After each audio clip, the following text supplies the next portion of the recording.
ఇప్పుడు మీరు ఇంకా ఎక్స్‌పాండ్ చేస్తాను అని చెప్పి అంటున్నారు కదా! అంటే మీరే అన్ని ప్లేసెస్‌లో ఉండడానికి కుదరదా? అంటే ఇంకెవరికైనా ఫ్రాంచైజ్ ఇస్తారా? లేదు అంటే ఎలా ప్లాన్ చేస్తారు?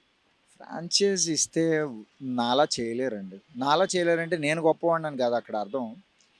నా భావాలను అర్థం చేసుకోవాలంటే ఫస్ట్ ఆఫ్ ఆల్ అది కొద్దిగా కష్టం అండి. అది నాకే 1 ఇయర్ నేను చేయగలనా లేదా నా డౌట్ నాకే వచ్చింది. ఎందుకంటే నేను సినిమాలను వదిలేసుకొని నేను చేయగలనా? ఎందుకంటే సినిమా ఫీల్డ్‌లో నాకు ఫర్ డే ఇప్పుడు నాకు ఉన్న పరిస్థితిలో నాకు 20,000 ఇస్తున్నారు ఫర్ డే. 20,000 నేను ఈ ఫుడ్ ఇండస్ట్రీలో సంపాదించగలనని నేను అనుకోవట్లేదు. ఫర్ డే నాకు 20,000 వస్తుందని నేను ఎక్స్‌పెక్ట్ చేయట్లేదు. నేను చాలా సినిమాలు వదిలేసుకున్నాను ఇప్పుడు ప్రస్తుతం. ఓన్ నేను ఇంత డెడికేషన్‌తో ఈ ఫుడ్ ఇండస్ట్రీలో ఉన్నప్పుడు నాలా ఆలోచించేవాళ్ళు నాకు దొరికినప్పుడు ఫ్రాంచైజింగ్ ఇవ్వచ్చు. ఇప్పుడు నేను ప్రస్తుతానికైతే ఫ్రాంచైజింగ్ ఆలోచనలో లేను. నాలా ఆలోచించేవాళ్ళు ఎవరైనా నా దగ్గరకొస్తే ఇస్తాను. అంటే ఇప్పుడు వరకు అంటే ఏదో మామూలుగా ఒక చిన్న దీనిలాగా పెట్టుకున్నారు. అంటే ఫర్దర్‌గా దీన్ని పెద్దగా హోటల్‌లాగా ఏమన్నా చేసే ఉద్దేశ్యం ఉందా? ఇంకెలా అనుకుంటున్నారు? ఇది చిన్నదైతే కాదండి. నేను ఇప్పటివరకు 16,500,000 ఖర్చు పెట్టాను. ఎవ్వరు నమ్మరు. ఆ చిన్నదానికి ఎంత అవుతుంది అని మీరు ఎక్స్‌పెక్ట్ చేయొచ్చు. 5,500,000 కేవలం ఒక నా నల రూ. 24,000 ట్రాన్స్‌పోర్ట్‌కైతే రూ. 5,00,000 బండి నేను వెళ్ళి సొంతంగా నా నా ఆలోచనలతో నేను చేయించుకున్న బండది. నేను తమిళనాడులో చేయించుకుని ఇక్కడికి తీసుకొచ్చాను. అంత ఆషామాషీగా ఏదో చిన్నగా పెట్టేయలేదు నేను. చాలాగా ఇన్వెస్ట్ చేసి దీని మీద నేను పెట్టాను.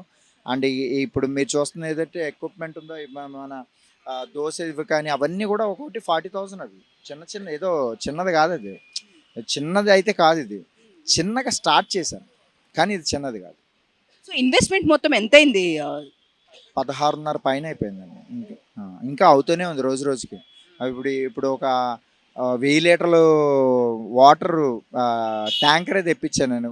కొన్నాను సొంతంగా. ఎందుకంటే వాటర్ ప్రాబ్లమ్ కూడా ఎవరికీ ఉండకూడదని. సో, మేము వాడే వాటర్ కూడా చాలా శుద్ధి చేసినటువంటి మంచి వాటరే వాడుతున్నామండి. ఇంకోటి రాగి దాంట్లో మాత్రమే వాటర్ నేను మన దేవుళ్ళకి ఇష్టం కస్టమర్ దేవుళ్ళకి. ఏ ఏ వాటర్ పడితే ఆ వాటర్ ఇవ్వను. సో, అంటే ఇక్కడ మీరు చూస్తే గనక ఏ టిఫిన్స్ ఉంటాయి? రెగ్యులర్‌గా టిఫిన్స్ అవైలబిలిటీ ఉంటాయి? బ్రాహ్మణ స్టైల్‌లో ఏవైతే ఉంటాయో పులిహోర, దద్దోజనం, చక్కెర పొంగలి ఏవైతే ఉంటాయో సేమియా పాయసం ఇవన్నీ ఉంటాయండి. యాక్చువల్లీ నేను బ్రాహ్మణ నైవేద్యం పెట్టిందే ఆ ఫార్ములాలో. కానీ ముందు నేనేం చేశానంటే దోస, పెసరట్టు ఇవన్నీ అలవాటు చేశాను. ఎందుకంటే ఒకేసారి వాటిని జనాల మీద రుద్దకూడదు. నేను తినేవి వాళ్ళెందుకు తినాలని అనుకుంటారు. ముందు ఇవి పెడదాం. తర్వాత అవి స్టార్ట్ చేద్దామని అలా నెమ్మదిగా ఇప్పుడు అలవాటు చేశాను. ఇప్పుడు దోసలు అవన్నీ కూడా పక్కన పెట్టి ఇప్పుడు మళ్ళీ నా స్టైల్‌లోకి వస్తున్నారు వాళ్ళు. అంటే సడెన్‌గా అలవాటు చేస్తే ఏదైతే నేను గెస్ చేశానో ఇప్పుడు ఆ ఫార్మ్‌లోకి వచ్చాను. ఇప్పుడు మా దగ్గర విపరీతంగా పులిహోర సేల్ అవుతోంది. విపరీతంగా కట్టు పొంగల్ సేల్ అవుతోంది. అలాగా చాలామంది ఇష్టపడుతున్నారు. సేమియా పాయసం నేను ఇంత ఇంత తింటారని నేను ఎక్స్‌పెక్ట్ చేయలేదు యాక్చువల్లీ. సేమియా పాయసం ఎగబడి తింటున్నారు. అది చాలా ఆనందంగా ఉంది. చిన్న పిల్లలైతే సేమియా పాయసం కోసం వస్తున్నారు. వాళ్ళ ఇంట్లో చేసుకోగలరుగా. సేమియా పాయసం చాలా ఈజీ అండి. కానీ అది కూడా ఇక్కడ ఇక్కడ బావుంటదని ఎక్స్‌పెక్టేషన్స్‌తో వస్తున్నారు. సతీష్ గారు, థ్యాంక్ యూ సో మచ్. చాలా ఓపికగా ఇంత క్రౌడ్ ఉన్నా కూడా మా కోసం టైమ్ స్పెండ్ చేసి మాతో చాలా సేపు మాట్లాడారు. అంటే నిజం చెప్పాలంటే మీ వర్క్ టైమ్ ఇది. మేము మధ్యలో డిస్టర్బ్ చేసినందుకు సారీ. బట్ మాకు విడిగా దొరకరు కాబట్టి ఈ టైంలోనే రావాల్సొచ్చింది. Thank you once again. Thanks అమ్మా. ఈ సంకల్పానికి సహకరిస్తున్న ప్రతి వాళ్ళకి కూడా ధన్యవాదాలు.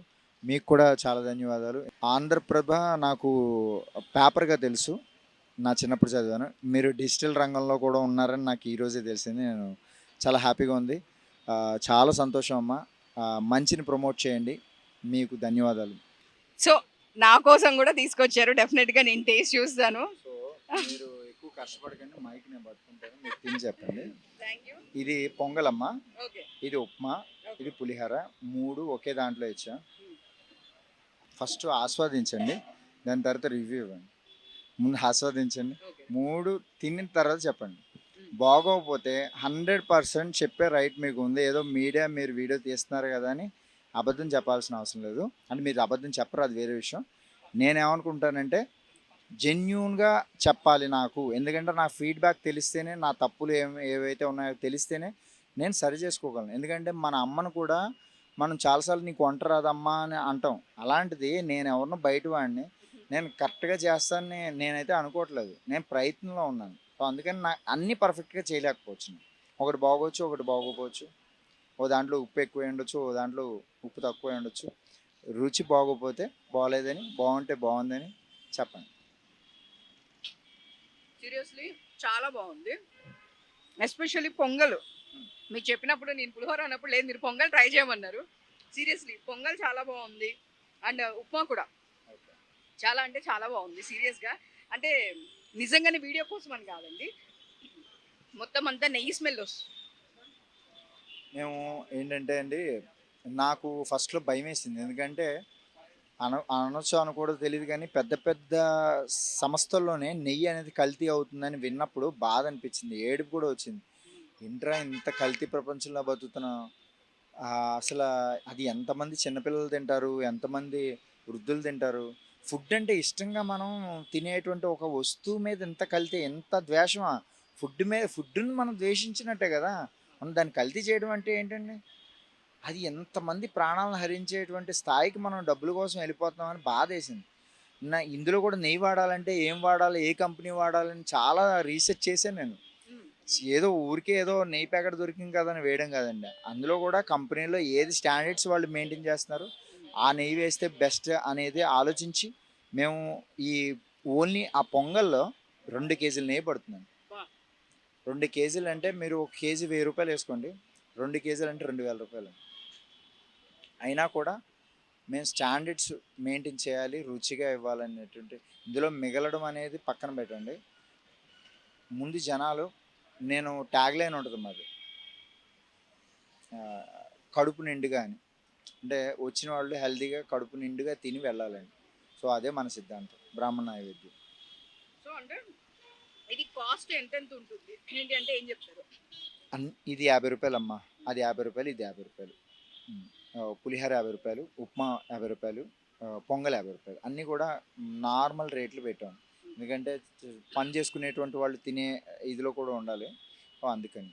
సో ఎక్కడెక్కడి నుంచి బేసిక్‌గా ఇక్కడ చాలా మందిని చూసాను క్రౌడ్ నేను. మామూలుగా ఈ క్రౌడ్ అసలు ఎక్కడెక్కడి నుంచి వస్తున్నారండి? నేను ఒకప్పుడైతే అమ్మా, నేను ఎక్కడి నుంచి వచ్చారు మీరు అని నేను అడిగేవాడిని.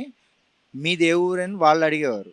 ఇప్పుడు నా అదృష్టమో, దురదృష్టమో నాకు తెలియట్లేదు. కస్టమర్స్‌తో ఆ దేవుళ్ళతో మాట్లాడేటువంటి సమయం కూడా లేకపోవడం వల్ల నేను వాళ్ళనేమి అడగలేకపోతున్నాను. కానీ వాళ్ళే చెప్పేస్తున్నారు. మేము విజయవాడ నుంచి వచ్చామండి, మేము గుంటూరు నుంచి వచ్చాం, మేము కాకినాడ నుంచి వచ్చామంటే నేను నేను నాకు కొద్దిగా ఏమంటారు కన్‌ఫ్యూజింగ్‌గా ఉంది. ఎందుకంటే విజయవాడ ఫుడ్‌కి ఫేమస్. అక్కడి నుంచి ఇక్కడికి రావడం ఏంటి ఫుడ్‌కి? వీడియో చూసి వచ్చామండి అనడం ఏంటి? అది ఫ్యామిలీతో రావడం ఏంటి? చిన్నపిల్లలతో రావడం ఏంటి? అంత స్పెషల్ ఏముంది? నిజంగానే నాకు దగ్గర ఏం స్పెషల్ ఉందో నాకు తెలియట్లేదు ఇప్పటికి. మీరు ఏదో వీడియో కవరేజ్ చేస్తున్నారు, లేదంటే ఇది చేస్తున్నారని కానీ, నిజంగానే నా ప్రయత్నంలో ఇంత బలం ఉందా? నేను ఇంత ఇంత బాగా చేయగలుగుతున్నానని నా మీద నాకే ఒక డౌట్ వచ్చేలాగా అంతమంది క్రౌడ్ వస్తున్నారు. అది అది అదృష్టం అనాలా? లేదంటే భయమేసేస్తుంది ఒక్కోసారి. ఎందుకంటే నమ్మకం పెట్టుకోవడం అంటే మామూలు విషయం కాదమ్మా. ఒక మనిషి మీద నమ్మకం పెట్టుకోవడం అంటే నా దృష్టిలో ఏంటంటే ఒక 100,00,00,000 ఒక మనిషి మీద రాసి ఇచ్చేసినట్టు. 100,00,00,000 ఒక్కొక్క మనిషి నా మీద 100,00,00,000 రాసి ఇచ్చినట్టు.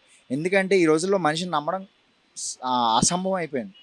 మనం ఒక ఇంకొకటి కూడా వాటర్ కూడా మీరు రాగి దానిలోనే ఇస్తున్నారు. అవును. రాగి బంగారం అమ్మా అది. బంగారం, బంగారం కాదు. రాగి బంగారం. ఎందుకంటే దాంట్లో వాటర్ తాగితే ఉండే మజా ఉంటది చూసారా? అది ఆరోగ్యం ఉండదు. మీరు మనం బ్రాండ్ పేర్లు తీసుకోకూడదు కానీ ఏదైతే కంపెనీ పేర్లు ఏవైతే ఉన్నాయో ఇవి, ఇవి అవని చెప్తున్నారో అవన్నీ కూడా అసల దీంట్లో వాటర్ తాగితే అవి దరిదాపుల్లో కూడా రావమ్మా. అంత గొప్పది ఇది. చాలామందికి తెలియక మనం ప్లాస్టిక్ వాటిల్లో తాగుతున్నాం కానీ దీంట్లో తాగితే అందరూ హెల్తీగా ఉంటారు, ఆరోగ్యంగా ఉంటారు. అందరూ ఆరోగ్యంగా ఉండాలి. అందరూ ఆరోగ్యంగా ఉండాలనేటువంటి సంకల్పంతో పెట్టాను. కానీ ఒక మాట చెప్పాలమ్మా, ఎక్కువ క్రౌడ్ రావడం వల్ల, ఎక్కువ ఇది రావడం వల్ల నేను కొద్దిగా ఇబ్బంది పడుతున్నమాట వాస్తవమే. అర్థం చేసుకుని కస్టమర్స్ ఎవరైతే ఉన్నారో దేవుళ్ళు, వాళ్ళు నేను ఒక్కడినే కష్టపడుతున్నాను, ఒక్కడినే చేస్తున్నాను అనే విషయాన్ని కొద్దిగా ఆలోచించి నాకు సహకరిస్తున్నటువంటి ప్రతి వాళ్ళకి కూడా నేను మనస్ఫూర్తిగా ధన్యవాదాలు చేస్తున్నాను. ఇది ఎందుకు చెప్తున్నానంటే అమ్మా, సాఫ్ట్వేర్ ఇంజనీర్లు వచ్చి స్వామి మేమైనా హెల్ప్ చేయమని అడుగుతున్నారు. మేము మార్నింగ్ ఖాళీగా ఉన్నాం, మేమైనా హెల్ప్ చేయమని అడుగుతున్నారు. ఈ హాస్పిటల్లో ఉన్న నర్సులు వాళ్ళు ఏమంటే మేము ఈవినింగ్ 4 మా డ్యూటీ అయిపోతుంది, మేము ఏమైనా హెల్ప్ చేయమని అడుగుతుంది. ఎందుకంటే నేను ఒక్కడినే కష్టపడడం వాళ్ళు చూసి వీళ్ళందరూ హెల్పింగ్ వస్తున్నారు. ఈ బ్యాంకులో పనిచేసే వాళ్ళు వస్తున్నారు, బ్యాంక్ మేనేజర్ వస్తున్నాడు, మీకు ఏమైనా హెల్ప్ చేయను అంటే ఎల్ఐసి పాలసీ అయినా అంటే ఆయన ఎవరు ఎల్ఐసీలో నేను మార్నింగ్ అంతా ఎల్ఐసి చేస్తున్నాను, సాయంత్రం కానీ నేను ఏదైనా హెల్ప్ ఇంతమంది నాకు ఎందుకు హెల్ప్ చేస్తున్నారు? ఒక మనిషి కష్టపడుతున్నాడు, వీడికి ఏదో చేద్దాం, ఏదో ప్రయత్నం చేస్తున్నాడని ఎంతమంది హెల్ప్ చేస్తున్నారు. ఇదే హెల్ప్ నాకు సినిమా ఇండస్ట్రీలో చేసి ఉండుంటేమా నేను నెక్స్ట్ లెవెల్లో ఉండేవాడిని. అదొక బాధ ఉంది. కానీ ఈ ఫుడ్ ఏదైతే ఉందో దీంట్లో చేస్తున్నారు, హ్యాపీ ఎనీవేస్. ఏది చేసినా కూడా హ్యాపీగా. చూస్తే కనుక చాలా మంది ఆఫీస్ అవర్స్ తర్వాత హ్యాపీగా వచ్చి ఫుడ్ తినేసి ఇంటికి హ్యాపీగా వెళ్తున్నారు. మనం చూడొచ్చు ఇక్కడ గ్యాంగ్స్ వైజ్ తింటున్నారు. అండ్ ఫుడ్ కూడా వాళ్ళు క్వాంటిటీ ఎక్కువ ఉండడం వల్ల షేర్ చేసుకొని తింటున్నారు. సో లిటరల్గా మేము కూడా మాకు ఫుడ్ క్వాంటిటీ అనేది ఎక్కువ ఇచ్చారు. సో అందుకనే షేర్ చేసుకొని తిన్నాం. మేము కూడా తినలేపాము యాక్చువల్గా. సో మీరు ఇక్కడ కూడా చూస్తే కనుక స్క్రీన్లో ఫుడ్ క్వాంటిటీ ఎక్కువ ఉండడం వల్ల ఫ్రెండ్స్ అండ్ వాళ్ళ కొలీగ్స్ అందరూ కలిసి షేర్ చేసుకొని తింటూ ఉన్నారు. హాయ్ అండి, ఎట్లా ఉంది? అంటే లేడీస్ ఫుడ్ చేయడంలో స్పెషల్, అలాంటిది మీరు రివ్యూ చెప్పండి ఎట్లా ఉంది? యాక్చువల్గా మేము డైలీ ఫుడ్ తీసుకొని వెళ్తాం ఆఫీస్కి. సో ఈరోజు ఒకసారి టేస్ట్ చేద్దాము అని చెప్పేసి వచ్చాము. ఇలానే ఇన్స్టాగ్రామ్లో చూసాము. సో ఫుడ్ బాగుంది. సో మీకు ఇక్కడ ఏది బాగా నచ్చిందండి? నేను పులిహోర తీసుకున్నాను, పొంగల్ తీసుకున్నాను. Very nice. సో మీరు ఎక్కడ వర్క్ చేస్తారు మ్యామ్? ఇక్కడే గచ్చిబౌలి. సో ఇక్కడ చాలా దూరం నుంచి వస్తున్నారు, చాలా ప్లేసెస్ చుట్టుపక్కల ఆఫీసెస్ అన్నీ ఉన్నాయి కదా, చాలా మంది వచ్చి తింటున్నారు. సో వీళ్ళు అడుగుదాం రివ్యూ. హాయ్ అండి, ఎట్లా ఉంది ఫుడ్? బ్రాహ్మణ నైవేద్యం బాగుందండి. ఇక్కడ ఉప్మా పెసరట్టు బాగుంటుంది, పులిహోర కూడా బాగానే ఉంది, ఇంకా సేమియా పాయసం కూడా టేస్ట్ చేసాం. మూడు బాగానే ఉన్నాయి. సో మీరు ఎక్కడి నుంచి వచ్చారండి? నేను పక్కనే ఒక సాఫ్ట్వేర్ కంపెనీలో పనిచేస్తున్నా అండి. సో అంటే రెగ్యులర్గా వస్తుంటారా లేదా ఇది ఫస్ట్ టైం? రెగ్యులర్గా వస్తున్నాడు. మీ నేమ్ చెప్పలేదు యాక్చువల్లీ. నా పేరు రాజు అండి. My friend also here is Hari. Hari, can you come here? Give a review man. Okay, is introvert actually, he cannot speak. So లేదండి, యాక్చువల్లీ వీళ్ళు గ్యాంగ్స్ తో పాటు కూడా వస్తున్నారు. అంటే ఫ్రెండ్స్ అందరు కలిసి ఆఫీస్ అయిపోయిన తర్వాత హ్యాపీగా తినేసి వెళ్తున్నారు, అంతేనా? అంతే అండి. ఒకసారి కెమెరా అటు టర్న్ చేయండి ఒకసారి. సో చూడొచ్చు మీరు ఇక్కడ అందరు గ్యాంగ్ అందరు కలిపి తింటూ ఉన్నారు. సో వాళ్ళు మొత్తం అందరూ ఫుడ్ ఎంజాయ్ చేస్తున్నారు. బేసిక్గా ఇక్కడ చుట్టుపక్కల అందరూ ఐటీ కంపెనీస్ అనేవి చాలా ఎక్కువ ఉన్నాయి, ఐటీ కంపెనీస్. సో అందువలన వీళ్ళందరూ ఆఫ్టర్ ఆఫీస్ అవర్స్ ఆ టైంలో వచ్చి తింటున్నారు.